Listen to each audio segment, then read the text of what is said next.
We're living in a society that has never wanted black men, to be fully black men, and everything that it means to be a black man, to be strong, to be disciplined, to be a force to be relied upon in the community at large, and particularly within the family. So there's a whole host of things that have been done to keep black men from coming up into a fullness of their manhood.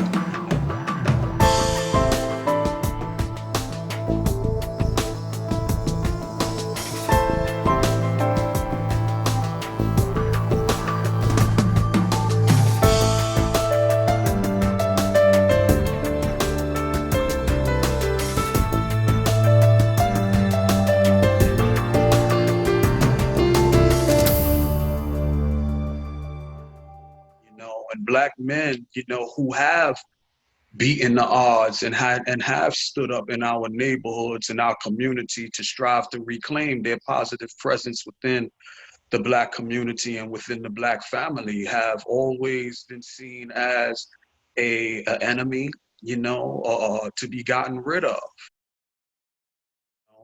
And I say that that's a direct consequence of a system that wants to portray black manhood under, the guise of, if you're not a protector or you're a provider, then you're not necessary in the family. You're not necessary to your woman, and you're not necessary to your children. And this is something that black men have had to live up under, a system that helps to perpetuate, this thing of protector and provider, but does everything it can to stop you from being either one. We couldn't see a lot of the results, from that. But, I'm wondering, what was it, or how did it come about? Yes. You were taken off that path. Yes. And came into, this consciousness. So, is there any one thing that you could point to that, that just changed the course, Yes. of your life? Yes, I would have to say, I'll tell anyone, is hip hop saved my life, in a conversely, funny way, in the late 80s, early 90s, hip hop had become decidedly, black conscious, black power in its delivery. And, such artists as Rakim Allah and KRS-One and Public Enemy and the Brand Nubians, they helped to bring a missing element, to our development, at least to my generation, particularly those like myself who didn't have a father or even a father figure, so it wasn't the civic association, it wasn't, the pastors and reverends. It was actually hip hop that introduced me and people of my generation to people that we didn't even know had ever existed. People like Malcolm X, who became my spiritual father, and father figure. We've been enslaved. All we've known is slavery for hundreds of years. And now you tell us we're free. You took a self-agency away from us. You took a self-determination. You took a knowledge of ourselves, a belief in ourselves, and belief in a God that was for us. You took all of that away from us, reduced us to the status of slaves, of peons. And now you tell us we're free. We don't know how to go for ourselves. So they wound up going back up to the slave master to ask to stay on. And then shortly thereafter, they introduced a system of sharecropping and the black codes and segregation and all of these other things that was meant to keep us in a state of being slaves. The 13th Amendment, which was supposed to outlaw slavery, but left a loophole that said if you are convicted of a crime, you are free except in the fact where you are convicted of a crime. And if you are convicted of a crime, you can be reduced to a status of legal slavery. So there's been so many things that have been done to stop us from healing and regenerating ourselves. You know, every Black leader, you know, and movement that has erupted in this country organically is seen as a threat, you know, especially, you know, the Black man as a leader, you know, is seen as a threat. So what they do is they do everything that they can to either buy off the Black leadership, uh, assassinate or imprison or exile, but by any means necessary, we have to keep the Black community from developing an organic leadership of its own that will help that community to heal themselves, to heal the relationship between the man and the woman, to as the foundation of the family, you know, which in turn helps you to begin to build a strong neighborhood and community, you know. Yeah, So you said yeah. a lot. You said, Mm-hmm. you know, so there's a lot of different things that I want to speak on, but Mm-hmm. it's too much. So I'm gonna pick one. You said you talked about the damage Mm-hmm. that was done to slavery that still, you know, functions among Mm-hmm. us, you know, to the extent that even after being proclaimed free, you know, we Mm-hmm. didn't have the withal to how to go forth in pursuit of that freedom. So Mm-hmm. beyond, you know, the whips and the chains and the lynchings was, you know, irreparable damage, you know, Mm-hmm. to our mindset, you know, that continued generation to generation. So I'm wondering, how does a Black man or a Black woman, uh, is there a way for a Black man or a Black woman to recognize whether or not they are in their right mind? You know, Mm-hmm. how do you know whether you're still walking and operating in the mindset of the oppressor, because that's what it is. Mm-hmm. Because if you were brought over here as slaves and stripped of your culture and everything you knew, and a new understanding and information was indoctrinated into you, you yet walk with that same indoctrination and teaching. Because remember, you know, what you knew from your culture and your history was stripped from you. And Mm-hmm. everything you now know are the things that the oppressor taught you, indoctrinated into you, you know, and your children and your children's children came up underneath that system. It is Mm-hmm. within that system and that indoctrination, you know, that you are now proclaimed free. So when you go forth into that freedom, you are yet going forth in the mindset, you know, of the oppressor who indoctrinated you with his ways, his teaching, his cultures, which is not for you and is not about you. You know, so you are running around in circles trying to figure out how to get free, and you're using all of his things in which to do so. But how do Mm-hmm. you, any of us, recognize if we're walking in the truth of who we are, or if we're walking in that mindset that has been indoctrinated to us, which we ourselves unknowingly indoctrinate into our children and they into their children's children, so that we all walk around with this mindset of alleged freedom, you know, of alleged rights, and no longer even have the desire to do for self, Mm-hmm. or to seek our own people, or to go visit our own from where we came from. You know, we Mm-hmm. feel about it pretty much the way the oppressor feels about it. We feel about each other pretty much the way the oppressor feels about us. He hates us, we hate us. He don't Mm-hmm. expect nothing good to come from us. We don't expect nothing good to come from us. So those to Mm-hmm. me are clear signals that we are yet operating in the mindset of the oppressor who indoctrinated us with his things and his ways, and we possess that spirit, and that's the spirit we walk in and trying to get free. And I think one of the major reasons why we've not been able. Mm-hmm. Mm-hmm. I mean, you said a lot, sis. I mean, you know, some of the phrases that I was echoing in my head as I was listening to you is we have to participate in re-educating ourselves, you know, in a process that's called unlearning and relearning. or as Dr. Naeem Akbar, in a book that I just finished reading called Know Thyself, Black psychology, you know, Black pro-Black psychology, you know, man, for lack of a better way of saying it, who has authored many books. He talked about a process of deconstruction of the narrative that has us as second-class citizens, nothing but slaves, thugs, criminals, delinquents, niggas, bitches, so on and so forth. That the American education mainstream narrative perpetuates the same education that teaches white people that they've done everything and have been nothing but champions and conquerors and presidents and kings and queens and explorers and everything is the same education that teaches us that we have done nothing of note, you know, but been slaves, but been dependent upon others, and we were freed by Abraham Lincoln, and you know, it's always been some benevolent white person that's been at the forefront of helping anything of note to happen to us or for us.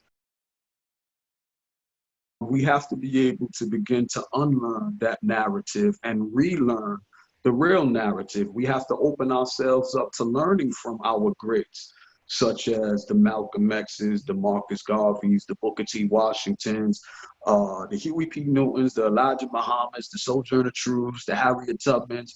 Like, in a discussion like this, I'm purposefully gonna drop as many names as possible so that the person who listens to this interview or this discussion, dialogue between us, to give them some homework, you know. In the age of information, ignorance is a choice at this point. And if anyone is still asleep at this time, at this day and time, it's because they don't want to be awake. And this goes to some of us who have the mindset that we got to wake up our people. I think some of us who have that mindset, we should begin to move into phase two.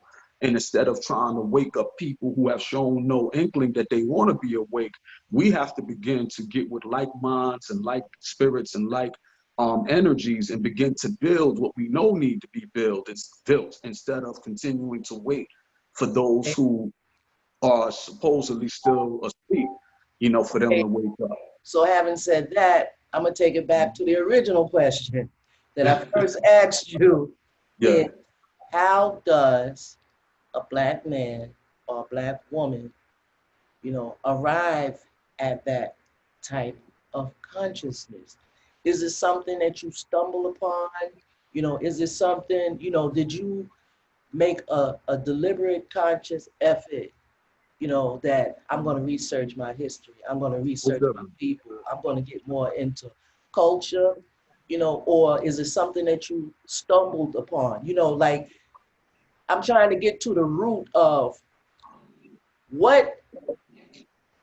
how does it come about that, you know, those of our people who are learned people, educated people, you know, concerning history, the sciences, our culture, you know, our slavery here, and all of those things, you know, what was it that kicked that off in them, you know, that made that their life, so to speak, or their mission, so to speak, so that, you know, they have a burning desire to impart and share and teach it to others. It's like, you know, something happened along, you know, the way, because you was indoctrinated with the same nonsense that we all were, okay? You walked underneath the same beliefs and teachings, you know, that we all did, you know, but somewhere along the line, you came into the knowledge of the truth concerning our people's conditions, situations, and circumstances, and began to impart that. So what happened?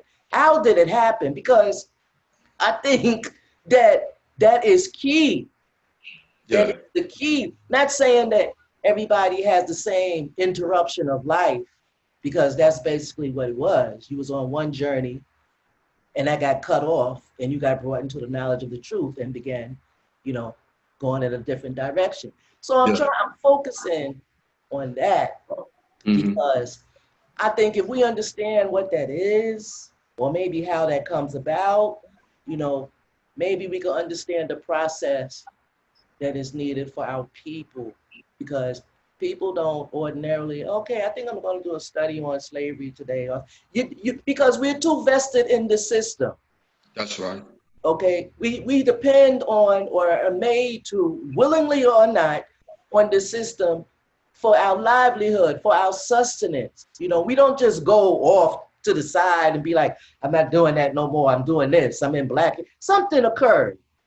That's right. Something happened. You know, somebody, dropped the diamond, and it just opened you up wide open. And you like, I got to look more into this. I got to Yeah. really, like, what is that? And is there any one thing, does it happen, differently to different people? I believe it does, but I still think that there is a common denominator among all, that switches the course that the person was on to where they get on a course of consciousness and in search of knowledge, in search of truth concerning oneself, concerning one's people, concerning one's purpose here on the earth. Yeah. There's a couple of ways I can answer that question. I can answer that question, from a personal point of view. And then I also want to answer that question in another way to connect what's going on now, and the so-called movement that we see springing up around us today, to connect it to how it was sparked back in the 1950s, under similar circumstances. So first I'll answer it. The first part of that answer will be, I do believe that there is a divine force,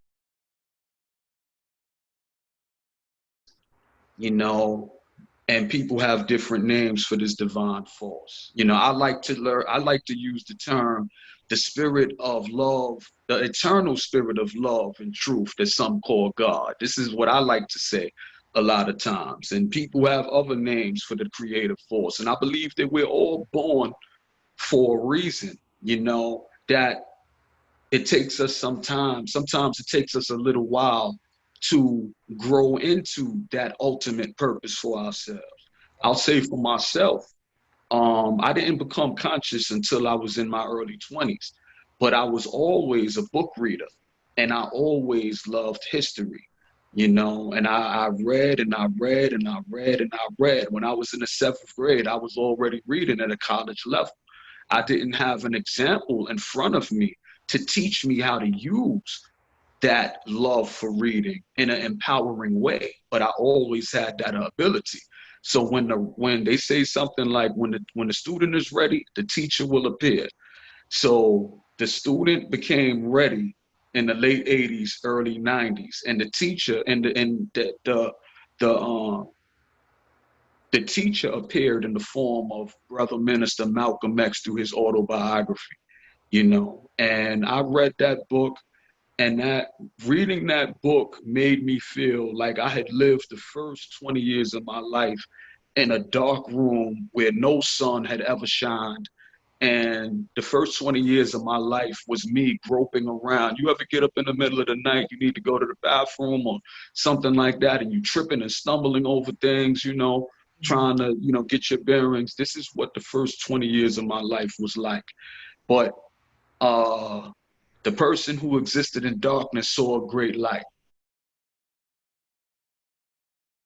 in the form of the life and times of Malcolm X. And reading his autobiography, it made me realize that there was a system that had been put in place that connected my life and my experience as a young Black boy coming up in the 70s and 80s. I found a connection with this young Black boy who was coming up in the 20s and the 30s, and how he ran into the same system that I later on ran into, a system that had no usage, no positive usage for precocious,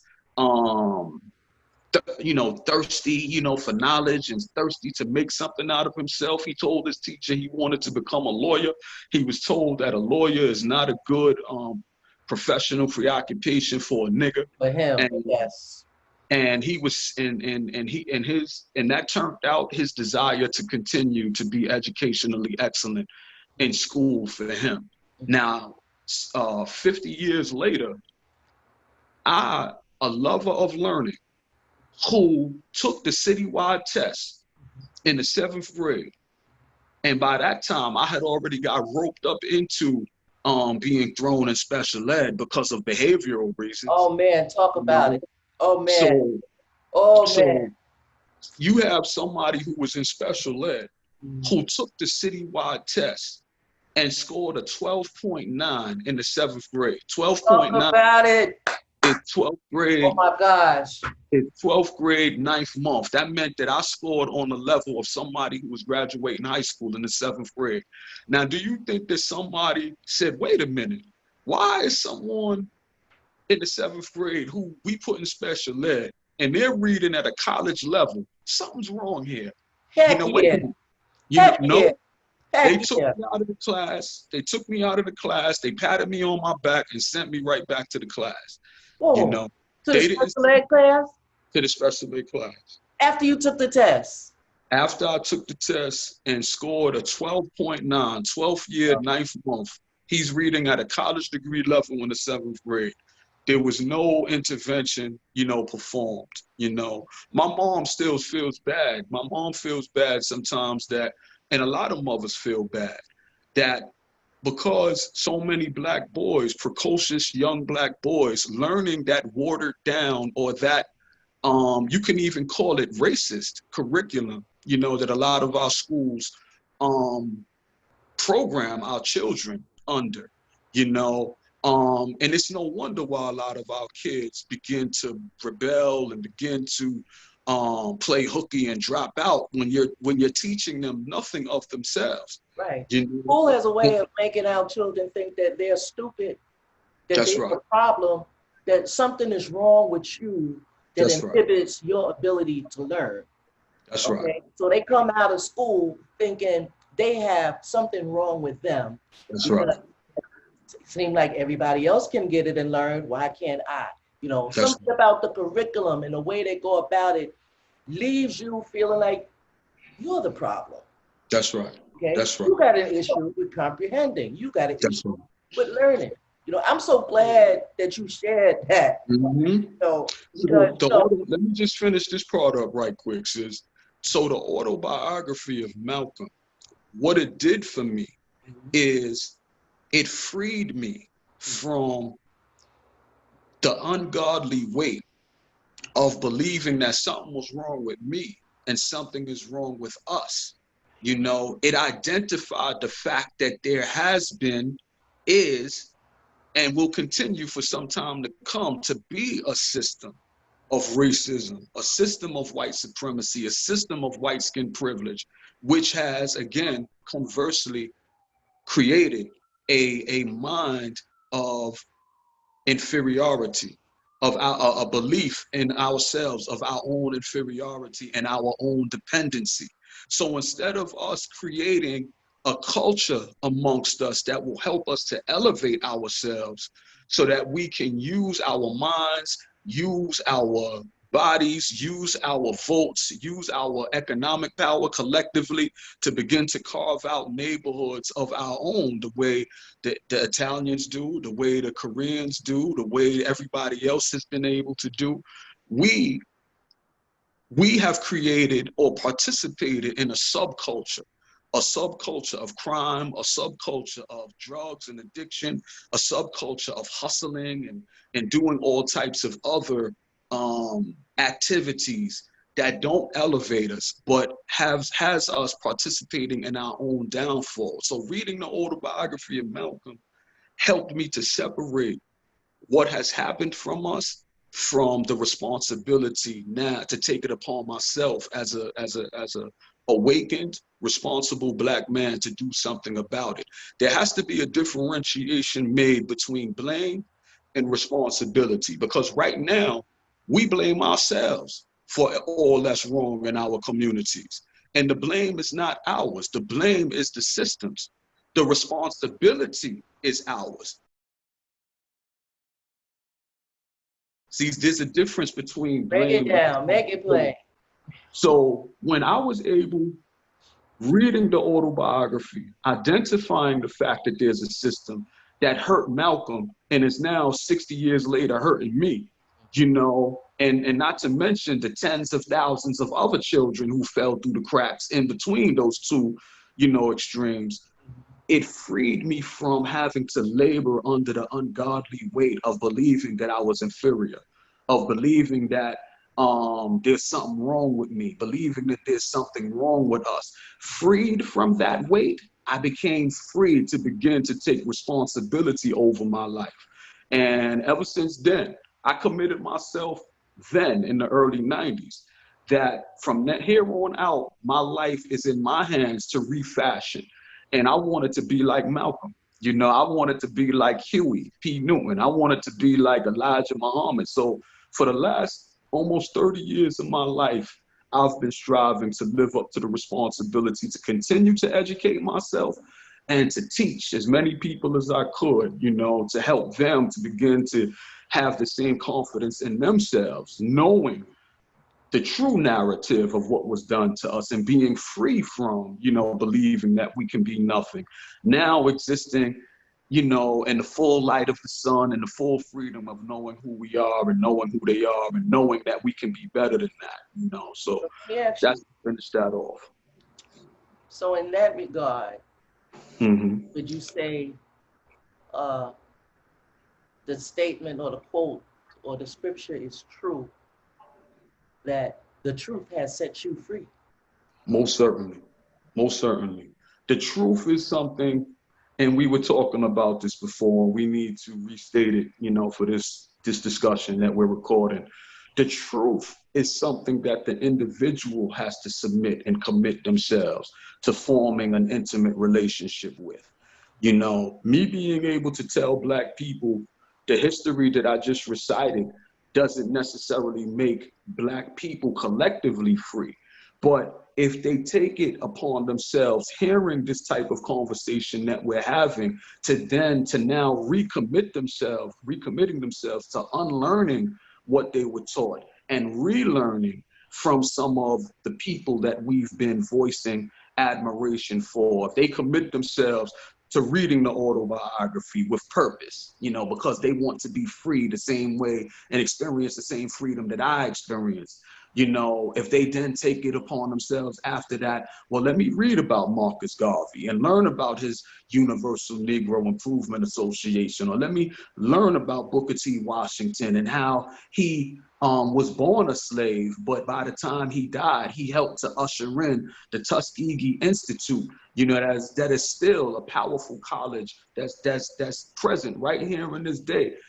As you learn about these powerful figures and you start to see yourself as the next chapter, from what they, gave to us, now you as an individual will begin to experience a level of freedom in your individual life.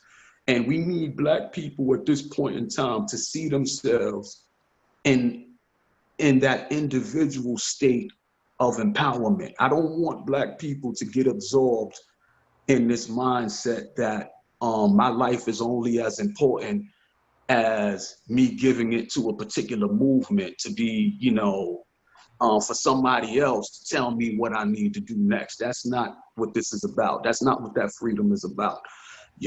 Even though, when you begin to use your life in the best way that you can use it, you will most certainly be attracted to other people who are on that same mission, and that person being at their best, connecting with you at your best. Now, y'all are doing something significant, but you should never feel that as an individual, that your life means nothing unless it's being used by anyone else. You should never feel that way.